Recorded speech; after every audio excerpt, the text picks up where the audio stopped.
வாழ்க வையகம் வளத்துடன் வாழ்க வாழ்க, வாழ்க இம்மாநிலம் ஆழ்ந்துணர்ந்து அமைதியாக.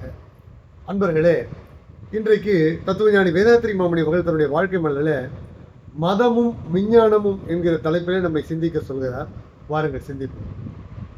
இன்றைக்கு வரையில் பார்த்தால் இந்த உலகிலே சற்றேறக்குறைய 4000க்கும் மேற்பட்ட மதங்கள் இருக்கின்றன.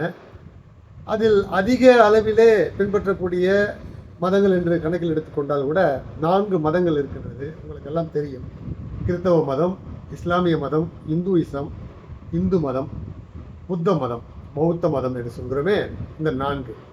இதை தோற்றுவித்தவர்கள், இன்னும் ஆயிரக்கணக்கான மதங்களை தோற்றுவித்தவர்கள், அந்த குருமார்கள், ஞானிகள் என்ன சொல்கிறார்கள் கடவுள் பற்றி என்று சற்று சிந்தித்து பாருங்களேன்.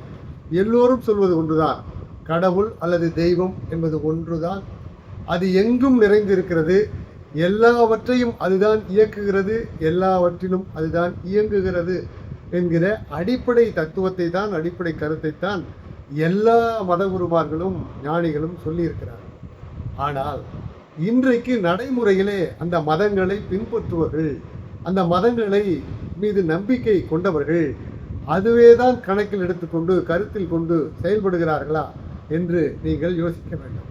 இல்லை, மாறாக உன் கடவுள் என் கடவுள் என்றும், என் கடவுள்தான் எல்லா விதத்திலும் ஆற்றல் பொருந்தியது என்றும் மதத்தின் பெயரால் சண்டையிட்டுக் கொள்கிற ஒரு நிலை இன்று நிலவுகிறது என்று தத்துவஞானி வேதாத்திரி மாமணி அவர்கள் வருத்தப்படுகிறார்.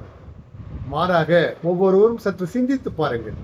நீங்களே சிந்தித்து பார்த்தால் எது கடவுள் நிலை அல்லது தெய்வம், எது எல்லாவற்றிலும் இயங்குகிறது, எது எல்லாவற்றையும் இயக்குகிறது, எது எங்கும் நிறைந்திருக்கிறது என்று நீங்களே சிந்தித்து பாருங்கள், தெரிந்து கொள்வீர்கள். அது எல்லாம் வல்ல அருட்பேராற்றல், எனர்ஜி, சக்தி, அது தவிர வேறு என்ன?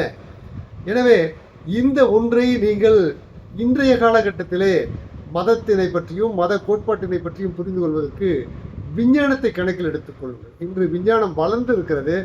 வளர்ந்துவிட்ட இந்த காலத்திலே விஞ்ஞானபூர்வமாக ஒவ்வொன்றையும் ஆராய்ந்து பார்த்து, விஞ்ஞான கண்கொண்டு மத கோட்பாட்டினை ஆராய்ந்து பார்த்து, எது உங்களுக்கு சரியெனப்படுகிறதோ, உங்கள் பகுத்தறிவுக்கு எது சரியெனப்படுகிறதோ அதை ஏற்றுக்கொண்டு செயல்படுங்கள் என்று தத்துவஞானி வேதாத்திரி மாமணி கூறுகிற கருத்தை உங்களிடத்தில் எடுத்துச் சொல்லி இன்றைய சிந்தனையை நிறைவு செய்கிறேன்.